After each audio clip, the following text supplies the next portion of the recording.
Hello बच्चों, welcome to our YouTube channel. तो आज हम करेंगे स्टैंडर्ड 9th मैथ्स 1 अलजेब्रा का चैप्टर 7 जिसका नाम है स्टैटिस्टिक्स।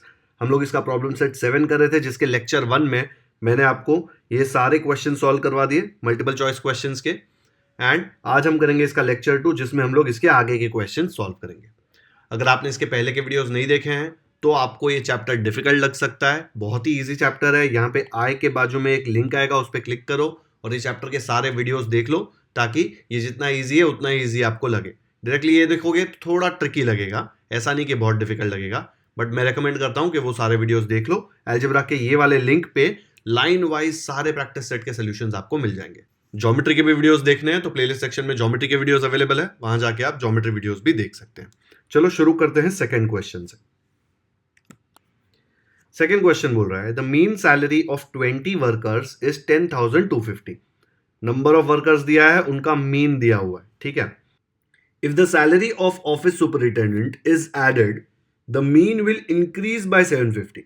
मतलब पहले मीन था 10,250, अगर 20 वर्कर में एक सुपरिटेंडेंट ऐड कर दिया। अब सुपरिटेंडेंट का सैलरी जनरली वर्कर से ज्यादा होता है, ओके। तो अगर उसका सैलरी ऐड किया, कितना सैलरी दिया है क्या, देखो यहां पे नहीं दिया है, सिर्फ इतना बोला है कि जो पहले मीन था उसको प्लस करना पड़ेगा 750, बढ़ जाएगा वो 750 से, ठीक है। Find the salary of the office superintendent. जो ऑफिस सुपरिटेंडेंट की सैलरी ऐड करनी है वो आपको फाइंड करनी है। तो कैसे करेंगे?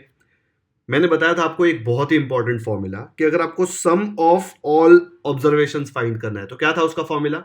Mean into number of observations. तो सिर्फ ये वाला डेटा ऑब्जर्व करो आप लोग।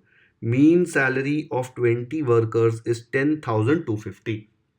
तो अगर आपको sum of salaries of all 20 workers find करना है तो कैसे आएगा? तो पहले मैं रफ में सॉल्व करवा रहा हूं, बाद में आपको दिखाऊंगा कि लिखना कैसे। ये फॉर्मूला हमने 5,000 एक बार यूज कर लिया। Mean is equal to sum of all scores upon number of scores.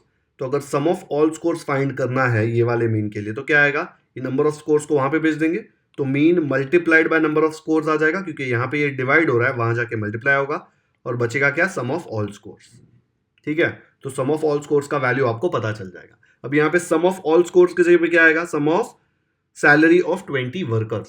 Score वही है ना, 20 वर्कर का सैलरी इज द स्कोर। यहाँ पे स्कोर मतलब क्या? जो भी चीज हम लोग यहाँ पे मेजर कर रहे हैं, ठीक है, जो क्वांटिटी दी हुई है वो।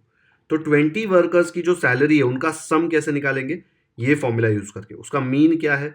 Mean is 10,250। तो हम लोग यहाँ पे लिखेंगे 10,250 multiplied by number of scores. कितने लोग हैं? 20 लोग हैं, देखो 20, तो यहां पे आ जाएगा इंटू 20। ये मल्टीप्लाई करेंगे तो क्या आएगा? आपको मिलेगा 1025 इंटू 2 मतलब 2050, फिर 0 और इसका एक 0, राइट। ये एक 0 और ये एक 0 तो आएगा ही। 1025 इंटू 2 तो बहुत ईजी था, आएगा ना उतना मल्टीप्लाई करने। देखो 1025 मल्टीप्लाइड बाई 2, 5 2 10, 2 4 प्लस 1 5, 2 0 0, 2 1 2, 2050, फिर ये 2 0 एक्स्ट्रा आ गया।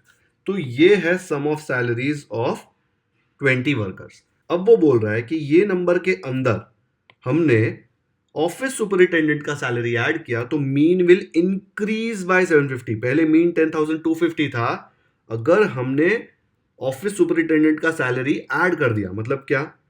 सम ऑफ सैलरी, या फिर आप बोल सकते हैं कि मीन, न्यू मीन क्या आ जाएगा? न्यू मीन आ जाएगा 10,250 था पहले, अब उसमें और 750 ऐड हो जाएगा, क्योंकि ये इंक्रीज हो रहा है, इंक्रीज बाय 750, ठीक है। लेकिन पहले मीन में सिर्फ 20 लोग थे, अब ये नए मीन में कितने लोग हैं? 20 वर्कर्स तो होंगे ही होंगे, प्लस एक सुपरिटेंडेंट होगा, तब जाके मीन बढ़ रहा है ना। तो नंबर ऑफ पीपल कितने हो गए? 21। ये भूलना नहीं है। ये ऐड करके देखो क्या आता है। 10,250 प्लस 750 हो जाएगा 11,000, ठीक है। अब आपको नया मीन पता है और आपको पता है टोटल 21 लोग हैं, तो आप सम ऑफ 21 सैलरीज निकाल सकते हैं ना, कि सम ऑफ सैलरीज ऑफ 21 पीपल, उसमें 20 वर्कर और एक सुपरिटेंडेंट है। तो मैं क्या लिख सकता हूं? लेट्स से मैंने ये सेम चीज कॉपी कर ली यहां पे, और इसमें क्या ऐड कर दिया? इसमें ऐड कर दिया 1 superintendent. Sum of salaries of 20 workers and 1 superintendent will be equal to, ये 21 लोगों का मीन क्या है, ये देखो ये नया मीन हमने कैलकुलेट किया था, mean into number of scores होता है ना फॉर्मूला, तो मीन तो नया वाला 11,000 है, तो हम लोग 11,000 डाल देंगे into number of scores. Number of scores 20 मत लिख देना गलती से, पहले 20 था, अब एक सुपरिटेंडेंट उसमें ऐड हो गया, तो 20 प्लस 1 हो जाएगा 21। क्या आ जाएगा, 21 1 ज़ा 21, 2 कैरी, 21 1 ज़ा 21 प्लस 2 23, फिर ये 3 0 ऐसे के ऐसे। ठीक है, तो अब sum of salaries of 20 workers plus 1 superintendent इतना है। आपको एक एक की सैलरी नहीं पता है, लेकिन आपको पता है कि ये 20 वर्कर और एक सुपरिटेंडेंट की सैलरी ऐड करके इतना मिलने वाला, और ये 20 वर्कर की सैलरीज टोटल इतनी है। तो अगर आप ये वाले नंबर में से ये वाला सैलरी माइनस कर दोगे तो बचेगा क्या, इसमें सम ऑफ 20 वर्कर्स थे, इसमें भी सम ऑफ 20 वर्कर्स है, तो वो तो कट हो जाएगा, बचेगा सिर्फ एक सुपरिटेंडेंट और उसकी ही सैलरी पूछी गई है। तो अगर मुझे सैलरी ऑफ सुपरिटेंडेंट निकालना है तो मैं क्या लिखूंगा, salary of superintendent will B 2,31,000 minus दूसरा नंबर आएगा 2,05,000, ये इसमें से माइनस कर देंगे, क्या आ जाएगा 2,05,000 माइनस क्या इसमें से 31,500 मतलब 26,000। तो इसकी सैलरी क्या है सुपरिटेंडेंट की 26,000। ये मैंने आपको रफ में सॉल्व करके बताया, कॉन्सेप्ट समझा आपको। ये टोटल जो सैलरी है ना, ये 20 वर्कर प्लस 1 सुपरिटेंडेंट का, और ये जो ऊपर था ये सिर्फ 20 वर्कर का था। ठीक है, तो इसमें से ये माइनस कर दिया तो एक सुपरिटेंडेंट ही बचेगा ना, ये 20 वर्कर्स और ये 20 वर्कर्स का माइनस हो जाएगा, क्योंकि माइनस कर रहे हो ना, तो जो सैलरी बचेगा वो सिर्फ सुपरिटेंडेंट का होगा। ठीक है, ये की फॉर्मूला यूज किया है, बहुत ही इंपॉर्टेंट फॉर्मूला मैंने आपको बताया। अब इसका सोल्यूशन लिखेंगे, देखो कैसे। तो वही फिर से मैंने पूरा फॉर्मूला ऊपर लिख के दिया है। सम ऑफ सैलरीज ऑफ 20 वर्कर्स क्या होगा, जो भी उसका मीन है 10,250 मल्टीप्लाइड बाय कितने लोग हैं 20, तो ये आ गया। फिर after the superintendent salary is added, new mean क्या बन जाएगा, जो भी ओल्ड मीन था वो 750 से बढ़ जाता है। देखो the mean will increase by 750, कब, जब salary of office superintendent is added in that. तो इसमें 750 से बढ़ेगा, तो 10,250 में 750 ऐड कर दिया तो बन जाएगा 11,000। अब टोटल नंबर ऑफ पीपल कितने हो गए, पहले 20 वर्कर थे सिर्फ, वो 20 वर्कर तो रहेंगे ही, प्लस 1 सुपरिटेंडेंट आ गया, तो टोटल नंबर हो गए 21। अब हम sum of salaries of 20 workers plus 1 superintendent मतलब 21 लोगों का सैलरी निकालेंगे। तो क्या आएगा, वो 21 लोगों का मीन क्या है, नया मीन है 11,000 मल्टीप्लाइड बाय लोग कितने हैं 21, ये दोनों को मल्टीप्लाई करके मिला 2,31,000।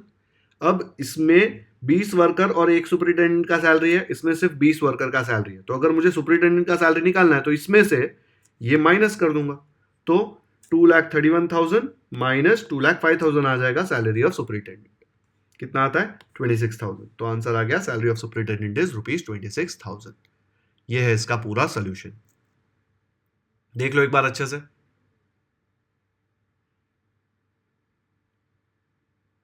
आया समझ में, बहुत ही इजी है। ये एक फॉर्मूला यूज करना है आपको, नंबर समझने हैं ठीक से, एकदम डिटेल में ऐसे लिखो ताकि आपको बाद में भी आगे जाके देखोगे तो कंफ्यूजन नहीं होना चाहिए। नेक्स्ट करते हैं, थर्ड दिया है the mean of 9 numbers is 77। 9 numbers दिए, उनका मीन 77 है। If one more number is added to it then the mean increases by 5। पहले 9 नंबर्स थे, एक कोई तो नंबर उसमें ऐड किया तो मीन 5 से इंक्रीज हो रहा है। Find the numbers added in the data. ये सेम सुपरिटेंडेंट वाला क्वेश्चन है, कोई डिफरेंस नहीं है इसमें। ठीक है, खाली सुपरिटेंडेंट की जगह क्या बोला है, one more number. Okay, same solution यहां पे आएगा, मैं वही इरेज करके आपको बताता हूं। देखो, तो ये सेम फॉर्मूला यूज करेंगे, sum of all scores is mean into number of scores. यहां पे क्या है 9 नंबर्स है, तो यहां पे बोलेंगे सम ऑफ 9 नंबर्स, क्या आएगा 9 नंबर्स का मीन क्या है, मीन है 77। देखो मीन इज 77, तो आ जाएगा 77 इनटू नंबर ऑफ स्कोर्स कितने हैं 9 नंबर्स है, तो 77 into 9, 9 7 are 63, 63 plus 6 will be 69, तो 693।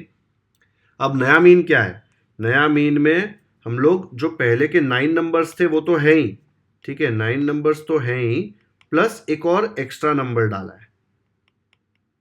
देखो यहां पे if one more number is added to it, मतलब 9 नंबर्स थे और एक और नंबर ऐड किया, तो मीन क्या बन गया, मीन इंक्रीजेस बाय 5। तो पहले क्या था मीन, पहले मीन था 77, अब 5 से इंक्रीज हुआ मतलब +5, 77 + 5 कितना आ जाएगा 82। अब मुझे बताओ लोग कितने हो गए, 9 + 1 10। तो मुझे अगर ये 10 नंबर का निकालना है, ठीक है, सम ऑफ 10 नंबर्स, तो क्या आ जाएगा, जो भी इनका मीन है, मीन क्या है 82 इंटू नंबर्स कितने हैं 10, तो 82 इंटू 10 आ जाएगा 820। अब ये सम ऑफ 10 नंबर्स हैं, ये 10 नंबर में ये 9 नंबर्स तो है ही, एक एक्स्ट्रा नंबर, तो ये 10 नंबर के सम में से 9 नंबर्स में निकाल दूंगा तो एक ही नंबर बचेगा, वही तो निकालना है। तो जो भी एक्स्ट्रा नंबर आया है, हमने जो एक एक्स्ट्रा नंबर डाला है वो क्या हो जाएगा, जो भी 10 नंबर का सम है 820 माइनस ये 9 नंबर्स का सम 693, तो वो मैंने माइनस किया तो मुझे मिल जाएगा, कितना आ रहा है देखो, 7 और 100 और 20 तो आ जाएगा 127, है ना सिंपल। सेम वही फॉर्मूला था, बस पैकेज अलग करके दिया, वहां पे वर्कर सुपरिटेंडेंट ये सब लिखा था, यहां पे वर्कर की जगह पे नंबर लिखा है, सुपरिटेंडेंट की जगह पे 1 मोर नंबर लिखा है। Same formula, same logic, same concept. Okay, अब इसको कैसे लिखेंगे देखो, ऐसे आएगा सोल्यूशन। पहले फॉर्मूला यहाँ पे कॉपी कर लिया, सम ऑफ 9 नंबर्स क्या होगा, मीन इंटू कितने नंबर है 9, तो आ जाएगा 693। 1 मोर नंबर इज एडेड, तो मीन क्या बन जाता है, मीन 5 से इंक्रीज होता है, इंक्रीज मतलब प्लस, 5 से इंक्रीज, पहले 77 था, अब 77 + 5 हो जाएगा 82, और टोटल नंबर्स कितने हो जाएंगे, पहले 9 नंबर्स थे, अभी एक और नंबर ऐड हुआ तो 9 + 1 हो जाएगा 10। अभी ये 10 नंबर का सम कैसे आएगा, जो भी उनका मीन है, मीन क्या है उनका 82 मल्टीप्लाइड बाय कितने नंबर्स हैं 10, तो 10 आ जाएगा 820। यहाँ पे गलती से 82 के जगह पे 77 मत लिखना, 77 जो मीन था वो 9 नंबर्स का था, इसलिए सम ऑफ 9 नंबर्स में वो आया, सम ऑफ 10 नंबर्स में नया मीन आएगा। नया मीन कौन सा है, जो भी पुराना मीन था उसमें 5 ऐड हो जाएगा, जो हमने यहाँ पे निकाला है 82, ठीक है, यही कॉमन मिस्टेक होता है इसमें, तो ये आ जाएगा 820। अभी उसने जो पूछा है जो भी नंबर ऐड किया है उसको मैं नाम दे रहा हूं जानबूझकर एक्स्ट्रा नंबर ऐड, ताकि आपको समझ में आए। 10th नंबर जो ऐड किया ना, क्या होगा, जो भी 10 नंबर का सम है minus sum of 9 numbers, 820 minus 693 आपको दे देगा 127, तो जो भी एडेड नंबर है उसका आंसर है 127। समझा, सेम कॉन्सेप्ट यूज किया है, कुछ ज्यादा दिमाग लगाने की जरूरत नहीं है यहाँ पे, और ऐसे क्वेश्चंस हमने 7.5 में भी ऑलरेडी किए हुए हैं। कॉपी कर लो जल्दी से नोटबुक में। नेक्स्ट करते हैं, 4th क्वेश्चन दिया है, the monthly maximum temperature of a city is given in degree Celsius in the following data, by taking suitable classes prepare the group frequency distribution table. तो ये टेम्परेचर्स दिए हुए हैं, ठीक है, आप लोगों को ग्रुप फ्रीक्वेंसी डिस्ट्रीब्यूशन टेबल बनाना है। From the table answer the following question, for how many days the maximum temperature was less than 34, for how many days the maximum temperature was 34 और मोर देन 34। तो आप जो भी class बनाने वाले हैं ना, सुटेबल क्लास, उसमें 34 तो होना ही चाहिए नंबर, क्योंकि आपको 34 से कम और 34 से ज़्यादा निकालना है, ठीक है, वैल्यूज पूछी गई है आपसे। तो आप बहुत अलग अलग टाइप की क्लासेस ले सकते हो। सबसे छोटा नंबर यहाँ पे कौन सा दिख रहा है, देखो मुझे यहाँ पे 28.1 दिख रहा है, आई थिंक 28.1 सबसे छोटा है, और सबसे बड़ा नंबर दिख रहा है 36.8, है ना। तो 28 से लेके 36.8 आपको नंबर्स निकालने, और कोई 28 से छोटा नंबर नहीं है ना, देख लो एक बार। तो अब मेरे पास 2-3 ऑप्शंस है, या तो मैं क्लास ले लूं 28 से 29, 29 से 30, 30 से 31, 31 से 32, ऐसे कर करके आगे पूरा 36 से 37, है ना, मैक्सिमम 36 से 37 ही आएगा ना, क्योंकि 36.8 हाईएस्ट है।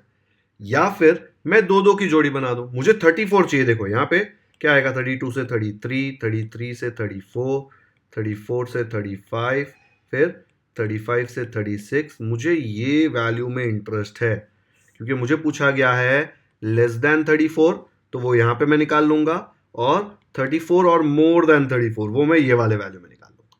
लेकिन अगर 34 में इंटरेस्ट है तो इतनी मेहनत क्यों करूं, मैं 28 से 30 का एक बना लेता हूं, 30 से 32, 32 से 34, 2-2 का डिफरेंस ले लिया, 34 से 36 और 36 से 38। So instead of plotting these many values, मैं इतनी छोटी क्लासेस ले लेता हूं, है ना। तो यहां पे भी देखो लेस देन 34 मेरा यहां पे सॉल्व हो जाएगा, मोर देन 34 मेरा यहां पे सॉल्व हो जाएगा, है ना सिंपल। तो अपन ये वाली क्लास ले लेते हैं, टैली मार्क्स बनाते हैं और इजीली सॉल्व हो जाएगा। तो यहाँ पे मैंने क्लास प्लॉट कर दिया 28 से 30, 30 से 32 वैसे, और टैली मार्क्स बना दिए। देखो 28 से 30 ये ग्रीन कलर का हाईलाइट किया हुआ है मैंने, ये सारी वैल्यूज 28 से 30 में आ रही है। 1 2 3 4 5, तो 5 का एक बना दिया, 1 2 3, ठीक है। ये फ्रीक्वेंसी लास्ट में लिखने का, इधर पहले से नहीं लिखने का, नहीं तो अगर कुछ रह गया होगा ना यहाँ पे तो टैली मार्क्स 1 डाल के सीधा चेंज कर सकते हो, लेकिन यहाँ पे से पहले अगर 8 लिख दिया और आगे जाके पता चला एक वैल्यू मिसिंग है, तो यहाँ पे कैंसिल करके 9 लिखना पड़ेगा या कैंसिल करके 7 लिखना पड़ेगा, गलत होगा तो ये लास्ट में लिखने का, पहले टैली मार्क्स बनाने का, ठीक है। टैली मार्क्स में 1 डालना, सब्ट्रैक्ट करना बहुत ईजी होता है, ओके। और ट्राई करो ये पेंसिल से ही बनाना, टीचर से एक बार पूछ लो, पेंसिल से ही बनाना चाहिए, बट कुछ टीचर्स बोलती है नहीं ये भी पेन से बनाओ, तो आप पेन से बना लेना, लेकिन टीचर से एक बार पूछ के कंफर्म कर लो। नेक्स्ट है 30 से 32, देखो ब्लू कलर का हाईलाइट दिख रहा है, पर्पल कलर का, 1 2 3 4 5 6 7 8, तो ये मैंने देखो 5 और 3 8 बना दिया यहाँ पे, वैसे ही करके मैंने पूरा ये प्लॉट कर दिया। अब सब कुछ प्लॉट हो गया है, यहाँ पे टोटल देख लो कितना आ रहा है, 8 + 8 16 + 8 24 + 5 29 + 1 30, तो यहाँ पे टोटल आना चाहिए 30, ठीक है। तो यहाँ पे देख लेंगे हम लोग 8 8 8 5 1, है ना, देख लो, गिन लो, 8 8 8, फिर ये 5 है और ये 1 है। क्या पूछा है, how many days the maximum temperature was less than 34, less than 34 मतलब इससे कम, ठीक है। 34 किस में आता है, याद रखना 34 इसमें नहीं आएगा, 34 इसमें आएगा, ठीक है। तो अभी 34 से कम मतलब 34 से कम तो ये सारे टेम्परेचर है, 28 से 30 भी 34 से कम है, ये भी 34 से कम है, ये भी 34 से कम है, तो ये तीनों जो भी है जितने नंबर आ रहे हैं वो 34 से कम है। कितने हैं, 8 + 8 + 8 मतलब 24, 8 + 8 + 8 24 होता है ना, तो हम बोल सकते हैं कि for 24 days the maximum temperature was less than 34 degree Celsius, okay. Next पूछा है for how many days the maximum temperature was 34 और मोर देन 34। अब देखो यहां से 34 से ज्यादा, 34 भी इसी में आने वाला है और 34 से ज्यादा भी इसमें आने वाला है, बट ये भी तो 34 से ज्यादा है, 36 से 38 भी 34 से ज्यादा ही होता है। उसने देखो क्या बोला था, 34 और मोर देन 34, तो ये 5 तो आएंगे ही, प्लस ये 1 आएगा, तो 5 + 1 6 हो जाएगा। तो 6 डेज ऐसे होंगे जब मैक्सिमम टेम्परेचर 34 या 34 से ज्यादा होगा। इसका सोल्यूशन पूरा कैसे लिख देंगे, देखो ऐसे आ जाएगा, number of days for which the maximum temperature was less than 34, क्या क्या आ जाएगा, 8 8 8, ये तीनों आ जाएंगे ना, ये 34 से कम है, ये भी 34 से कम है, ये भी 34 से कम है। मेन जब ये डेटा प्लॉट करोगे ना, तो अगर 34 वैल्यू दिखता है तो गलती से इसमें मत ले लेना, 34 इसमें आएगा। ये हमने 7.5 में 7.4 में बहुत बार कर लिया है अभी। नेक्स्ट पूछा है number of days maximum temperature 34 या उससे ज्यादा, तो 34 या उससे ज्यादा यहाँ पे आएगा, तो 5 + 1 6 डेज, ओके। यहाँ पे सिर्फ ये प्लॉटिंग में मिस्टेक होती है, यहाँ पे बहुत बच्चों का कैंसलेशन होता है। पहले टैली मार्क्स सब बना लेने का, टोटल चेक कर लेने का, फिर इसको यहाँ पे लिखना है, ठीक है। चलो वीडियो पॉज करके कॉपी कर लो फटाफट से, बहुत ही इजी क्वेश्चन था ये। डन, नेक्स्ट करते हैं। 5th क्वेश्चन दिया है, if the mean of the following data is 20.2, ये पूरा डेटा दिया है, देखो XI का फॉर्मूला याद है ना, उसमें मीन का वैल्यू क्या होता था, ΣFI/XI अपॉन ΣFI, ठीक है। ये सब वैल्यूज हम इससे निकालते थे, XI और FI दिया है, FI/XI मतलब FI और XI का मल्टीप्लीकेशन, वो आपको निकालना है ये टेबल में, तो ये टेबल बना लेंगे हम लोग, फिर ये फॉर्मूले में सब्स्टिट्यूट करके वैल्यू हम P का वैल्यू निकाल लेंगे, बिकॉज उसने मीन दिया हुआ है। तो जब ऐसा लिखेंगे ना, mean equal to ΣFI/XI upon ΣFI, तो ये वैल्यू दिया हुआ है 20.2, इसमें एक अननोन है ये P, ये भी हमको मिल जाएगा शायद, तो एक ही अननोन है P, तो इजीली कैलकुलेट हो जाएगा, ओके। तो ये टेबल में बना रहा हूं, कैसे आएगा देखो टेबल, तो यहाँ पे XI पूरा कॉपी कर लिया, 10 15 20 25 30, FI कॉपी कर लिया 6 8 P, देखो P किसके सामने आ रहा है, 20 के सामने, ठीक है, 10 6, चेक कर लेना एक बार। FI/XI क्या होता है, FI/XI इसका और इसका multiplication, 6 10s are 60, 8 × 15 120, 20 × P 20P, ऐसे मल्टीप्लाई करो ऐसे मल्टीप्लाई करो, सेम होता है ना, 20 × P 20P, 25 10s are 250, 36 are 180।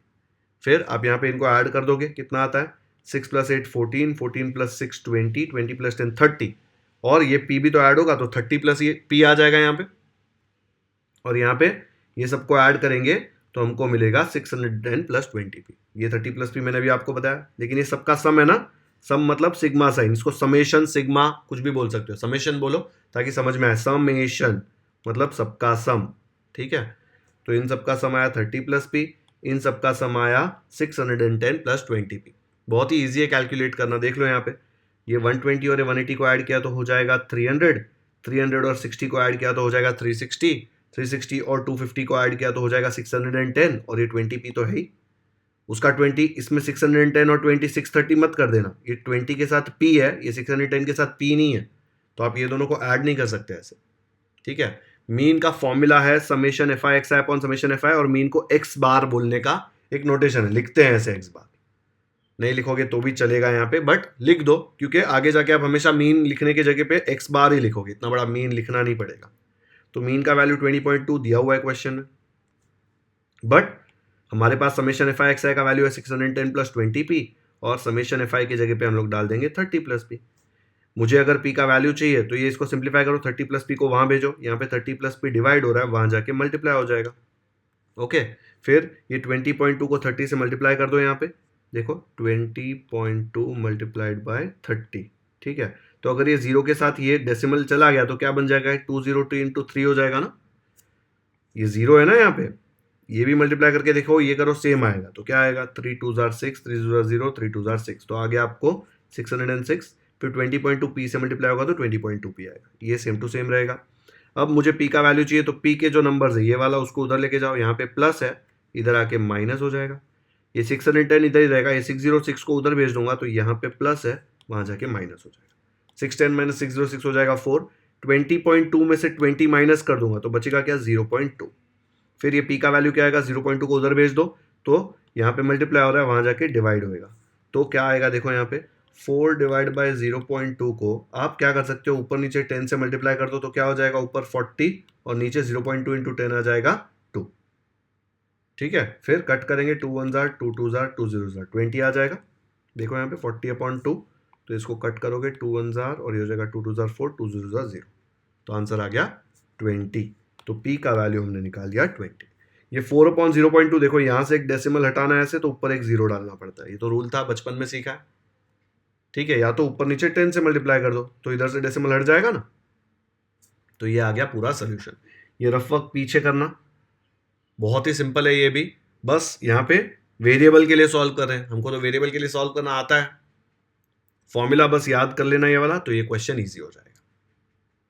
कर लिया कॉपी नोटबुक में, चलो पॉज करके कर लो फटाफट से, आज पूरा कर ही देते हैं यार ये चैप्टर, ठीक है। 2-3 क्वेश्चंस बचे हुए हैं, खत्म करते हैं, थोड़ा ध्यान दो, कॉन्सेंट्रेट करो, और 2-3 लेक्चर में ब्रेक कर दूंगा ना, फिर आप लोगों का कंटिन्यूटी मिस हो जाता है, आपको लगता है कि अरे ये लेक्चर आया नहीं है, एक ही इसी लेक्चर में खत्म कर देते हैं। चलो नेक्स्ट करते हैं। 6th क्वेश्चन में दिया है, there are 68 students of 9th standard from model high school Nandpur, they have scored following marks out of 80। उनका 80 मार्क्स का एक पेपर था, उसके मार्क्स यहाँ पे दिए हुए हैं, किसी बच्चे को 70 आया, किसी को 50 आया, किसी को 80 आउट ऑफ 80 भी आया है, ठीक है, in written exam of mathematics. By taking classes 30 to 40, 40 to 50, class कौन सा लेना है वो भी दिया हुआ है। Prepare the less than type cumulative frequency table, using the table answer the following question. तो हम लोग को less than type cumulative frequency table बनाना है, उसके पहले फ्रीक्वेंसी डिस्ट्रीब्यूशन टेबल तो बनाना ही पड़ेगा, तो अब क्लास लेंगे, क्लास में क्या क्या आएगा, 30 to 40, 40 to 50, 50 to 60, 60 to 70, 70 to 80, 80 के आगे मत जाना क्योंकि 80 मार्क्स का पेपर 80 से ज़्यादा आ ही नहीं सकता। कभी कभी टीचर लोग एक्स्ट्रा क्वेश्चन के एक्स्ट्रा मार्क्स दे देते हैं ना, लेकिन लास्ट में तो समझ में आ जाएगा, अरे 80 में से ऐसे थोड़ी ना हो सकता है कि 80 में से 85 आ जाएगा, आ ही नहीं सकता, मैक्सिमम 80 आएगा। तो आप क्लास कहाँ तक लोगे, 70 से 80 तक, ठीक है। टैली मार्क्स बनाएंगे, टैली मार्क्स के बाद फ्रीक्वेंसी लिखेंगे, फिर फ्रीक्वेंसी के बाद लेस देन टाइप का एक कॉलम बनाएंगे। ऐसे मत देखो, पहली बार नहीं देख रहे हो, ये 7.5 में मैंने कराया, ठीक है, आंख खोल के बैठ गए, अरे ये क्या बोल रहे हैं सर, सब कुछ बताया मैंने 7.5 में, ओके। तो आप ये पूरा टेबल खुद से प्लॉट करेंगे, फिर देखेंगे मैंने जो किया है उससे कंपेयर करेंगे कि कोई वैल्यू कहीं पे मिस हुआ है। पहले हमेशा टैली मार्क्स का पूरा कॉलम भर लेना, फिर फ्रीक्वेंसी लिखना, अगर साथ में लिखा और फ्रीक्वेंसी में कोई मिस्टेक हुआ तो कैंसलेशन करना पड़ेगा, जो गंदा दिखेगा पेपर, ओके। चलो वीडियो पॉज करके फटाफट से इसका फ्रीक्वेंसी डिस्ट्रीब्यूशन टेबल बनाओ, ये वाली क्लासेस लेके, करो वीडियो पॉज। तो ऐसे आया होगा टेबल, देखो मैंने क्लास बना दिया, फिर टैली मार्क्स, फिर फ्रीक्वेंसी, फिर लास्ट वाला column cumulative frequency less than type. ठीक है, इसको C F less than type ऐसे मत लिख देना, सी एफ लिखोगे तो टीचर मार्क्स नहीं देगी, पूरा लिखना पड़ेगा क्यूमुलेटिव फ्रीक्वेंसी। ये क्लासेस देखो मैंने ऐसे बना दिए हैं यहाँ पे, फिर यहाँ पे टैली मार्क्स बना दिए। मैंने कलर कोड किया है ताकि आप भी कंपेयर कर सके। देखो डार्क पिंक जो दिख रहा है वो यहाँ पे 1 2 3 4 5 6 7 8 9 10 11 12 13 एंड 14। तो देखो 14 टैली मार्क्स है, 5 + 5 10 + ये 4 14। वैसे ये ग्रीन कलर का देखो मैंने ग्रीन कलर में किया हुआ है, आप लोग नहीं कर पाएंगे, लेकिन अभी आपको कंपेयर करना है ना, तो आप देख सकते हो कि कौन सा आपने मिस कर दिया वैल्यू। कहीं पे अगर आपका ये सेम नहीं आ रहा है, क्योंकि खुद से तो करना ही है, हंसो मत, खुद से नहीं किया तो करना ही है, बाद में एग्जाम में नहीं आया तो बाकी सब हंसेंगे आप लोगों पे। ठीक है, ये ऐसे बना दिया पूरा टेबल, इधर 68 आ गया। अब cumulative frequency less than type बनाना है, उसने बोला था ना less than type cumulative frequency table बना दो, तो कैसे बनता है, बहुत ही ईजी है। पहले ये 14 ऐसे का ऐसा यहाँ पे आ जाएगा, फिर जो भी इधर है वो यहाँ पे नीचे आएगा, उसमें क्या ऐड होगा, ये वाला फ्रीक्वेंसी। तो यहाँ पे ऐड कर दिया 14 + 20 विच इज नथिंग बट 34, है ना। फिर नेक्स्ट ये 34 ऐसे का ऐसे नीचे आ जाएगा, उसमें क्या ऐड करेंगे, 34 में ये जो इधर का फ्रीक्वेंसी वो ऐड कर देंगे, तो आ जाएगा 11 विच इज 45। फिर ये 45 नीचे आ जाएगा, उसमें क्या ऐड करेंगे, ये जो यहाँ पे 12 है वो इधर ऐड हो जाएगा, 45 + 12 विच इज 57। फिर ये 57 यहाँ पे आ जाएगा, उसमें क्या ऐड करेंगे, प्लस ये जो 9 इधर है वो ऐड हो जाएगा यहाँ पे, 57 + 9 कितना आ जाएगा, 57 + 9 3 और 6 66 हो जाएगा ना। फिर ये 66 यहाँ पे नीचे ऐसे का ऐसा आ जाएगा, प्लस ये जो यहाँ पे 2 है वो इधर आ जाएगा, 66 + 2 विच इज 68। देखो यहाँ पे ये 68 आया, 68 आया, मतलब ऊपर एडिशन में मिस्टेक शायद नहीं किया। तो ये लेस देन टाइप टेबल एकदम इजीली बन गया। आपका भी बन गया क्या पूरा ये टेबल? ठीक है, अब क्या पूछा है देखो, how many students have scored marks less than 80। Less than 80 मतलब ये वाला, 80 से कम सारे यहाँ पे ही आते हैं ना, तो लेस देन 80 के इधर आ रहा है 66, तो इसका आंसर क्या आ जाएगा, पहले वाले का आंसर आ जाएगा 66। इधर मत लेना 80, ये 80 या 80 से ज्यादा है, लेस देन 80 मतलब यहाँ पे। ठीक है, 80 वैल्यू अगर आएगा तो आप यहाँ पे नहीं टैली मार्क डालोगे, 80 आया तो यहाँ पे डालते हो। ठीक है, तो ये 280 क्यों आया है, 2 देखो यहाँ पे, ये 80 और ये 80, ये यहाँ पे प्लॉट किया। फिर नेक्स्ट पूछा है how many students have scored marks less than 40। तो लेस देन 40 ये वाला मत लेना, 40 से कम मतलब ये, तो 14, तो यहाँ पे हम लोग लिख देंगे 14। नेक्स्ट पूछा है how many students have scored marks less than 60। Less than 60 इधर आएगा 45। जब लेस देन टाइप का क्यूमुलेटिव फ्रीक्वेंसी बनाया तो सीधा आ जाता है आंसर। इसके पहले हमने क्या किया था, लेस देन 60 करते थे, तो देखो 60 से कम ये भी है, ये भी है, ये भी है, तो ये तीनों को ऐड कर देते थे, तो क्या आएगा 14 + 20 34, 34 + 11 45, वही आता है answer. But less than type में आप सीधा 60 से कम ना भाई, तो इधर आ जाएगा आंसर 45, 70 से कम इधर आ जाएगा 57, 80 से कम 66, जो भी पूछा सीधा यहाँ से मिल जाएगा, कुछ ऐड करके करना नहीं पड़ेगा, क्योंकि ऐड करने का मेहनत आपने ऑलरेडी यहाँ पे कर लिया। तो ये आ जाएगा इसका पूरा सोल्यूशन। इसका आंसर ऐसे लिख देना, 66 students have scored marks less than 80, फिर 14 students have scored marks less than 40, 45 students have scored marks less than 60। कैसे आएगा सोल्यूशन देखो एक बार, तो ये आ जाएगा पूरा सोल्यूशन। वीडियो पॉज करके कंपेयर कर लो, कहीं पे मिस्टेक हुआ है क्या आपका। डन, नेक्स्ट करते हैं। 7th क्वेश्चन में दिया है by using data in example 6। Data same है, क्लास सेम है, सिर्फ आपको क्या करना है, प्रिपेयर इक्वल टू और more than type cumulative frequency. तो cumulative frequency more than type करना है। ठीक है, तो टेबल बाकी सब जो है वो सेम आएगा, and answer the following questions based on it. देखो मोर देन वाले क्वेश्चंस पूछे गए। अभी cumulative frequency more than type कैसे होता है, जो भी यहाँ पे है वो सीधा सबसे पहले ऊपर कॉपी कर लेने का, तो इधर आ जाएगा 68। ओके, फिर नीचे क्या आएगा, नीचे हम 68 ऐसे का ऐसा लिखेंगे, माइनस ये वाला 14 इधर आ जाएगा, 68 - 14 करो तो कितना आएगा 54। फिर ये 54 इधर कॉपी करने का, माइनस ये वाला 20 इधर आ जाएगा, तो ये आ गया 20। 54 - 20 कितना आ जाएगा 34 ना, 34 फिर यहाँ पे कॉपी कर लेंगे, 34 माइनस ये जो 11 है इधर आ जाएगा, तो 34 - 11 आपको मिलेगा 23। फिर 23 - 23 यहाँ से नीचे आया, एंड 12 इधर आ जाएगा, 12 माइनस किया तो बचेगा 11, फिर 11 माइनस ये जो 9 है इधर आ जाएगा, 11 माइनस 2 हो जाएगा, 11 माइनस 9 हो जाएगा 2, दिख रहा है? तो ये 2 था, वही आ गया फाइनल आंसर, मतलब जो किया है सही किया। How many students have scored marks 70 और मोर देन 70? देखो ये 70 से कम है, 70 या मोर देन 70 चाहिए तो 11 आएगा। अगर सपोज ये नहीं भी बनाया होता तो 70 से 80 के बीच में 9 लोग और 80 से 90 के बीच में 2 लोग, तो ये भी 70 से तो ज़्यादा ही है, तो टोटल 9 + 2 11 आता ना। इधर भी देखो 11 ही आया 70 से ज़्यादा, तो 70 और मोर देन 70 यहाँ पे आएगा, तो यहाँ पे हम लोग लिख देंगे 11। फिर नेक्स्ट क्या है, how many students have scored marks 30 और मोर देन 30? देखो यहाँ पे 30 या 30 से ज़्यादा, ठीक है, ये 30 से ज़्यादा 68 लोग हैं, खत्म। और अगर ये टेबल नहीं बनाया होता तो आपको पता है कि सारे बच्चे 30 से तो ज़्यादा ही स्कोर किए, क्योंकि 30 मिनिमम स्कोर था, तो सारे बच्चे कितने थे 68, तो आंसर 68 ही आना। अगर ये टेबल नहीं बनाया होता तो भी आप आंसर निकाल सकते थे, लेकिन यहाँ तो इन्होंने बोला ये टेबल बनाने, तो हम तो बनाएंगे टेबल। देख लो एक बार पूरा सोल्यूशन, सेम डेटा था, जो डेटा इसके पहले वाले क्वेश्चन में था सेम यहाँ पे, खाली ये वाला कॉलम चेंज कर दिया और cumulative frequency more than type बना लिया, ठीक है। चलो कॉपी कर लो फटाफट से नोटबुक में। नेक्स्ट करते हैं,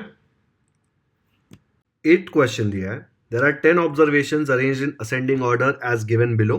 ये 10 ऑब्जर्वेशंस यहाँ पे दिए हैं और उनका मीडियन दिया है 53। इसमें देखो x अननोन है, तो आपको ये x का वैल्यू निकालना है, मीडियन का फॉर्मूला यूज करके ये x का वैल्यू निकालना है। फिर एक बार x मिल गया तो यहाँ पे x सब्स्टिट्यूट करो और उसका मीन भी निकालो और मोड भी निकालो। बहुत ही टाइम पास क्वेश्चन है। 7.5 में एक क्वेश्चन शायद हमने ऐसा किया है, ये रहा 7.5 में 8th क्वेश्चन जो था वो एग्जैक्टली यही मेथड था। देखो यहाँ पे खाली x अलग अलग दिया हुआ है।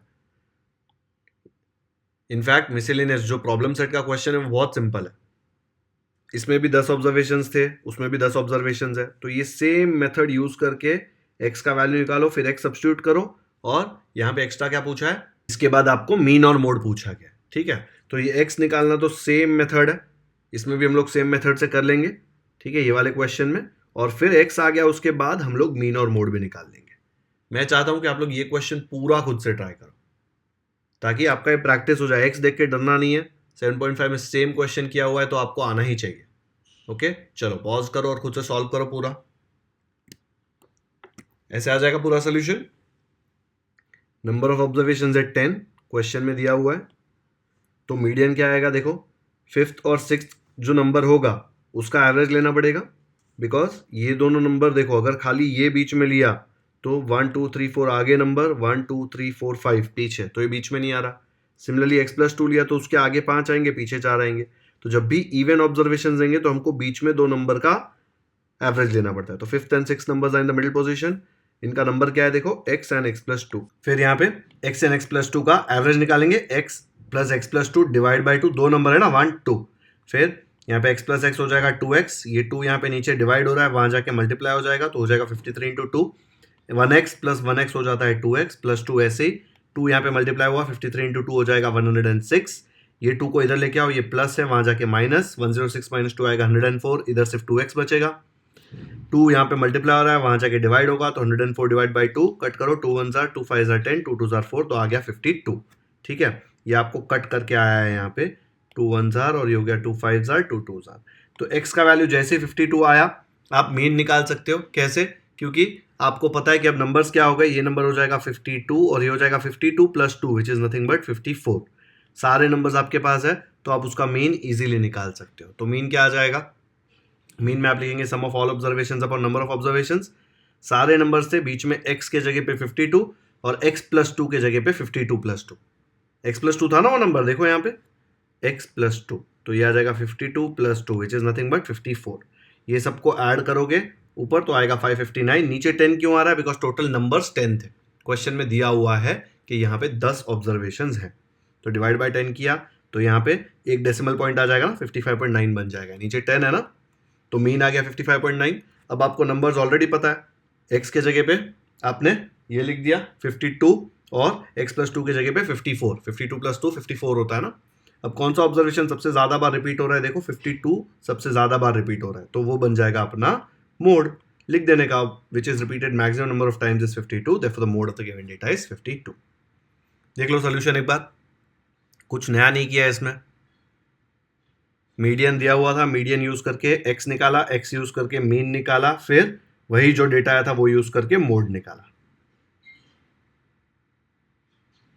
डन? पक्का समझ में आया? तो आज लेक्चर 2 में मैंने आपको सेकंड क्वेश्चन, थर्ड, फोर्थ, फिर फिफ्थ, सिक्स्थ, सेवेंथ, एट्थ ये कराया, एंड इसी के साथ हमारा ये पूरा प्रॉब्लम सेट 7 खत्म हो गया। मैंने टोटल 2 लेक्चर्स लिए।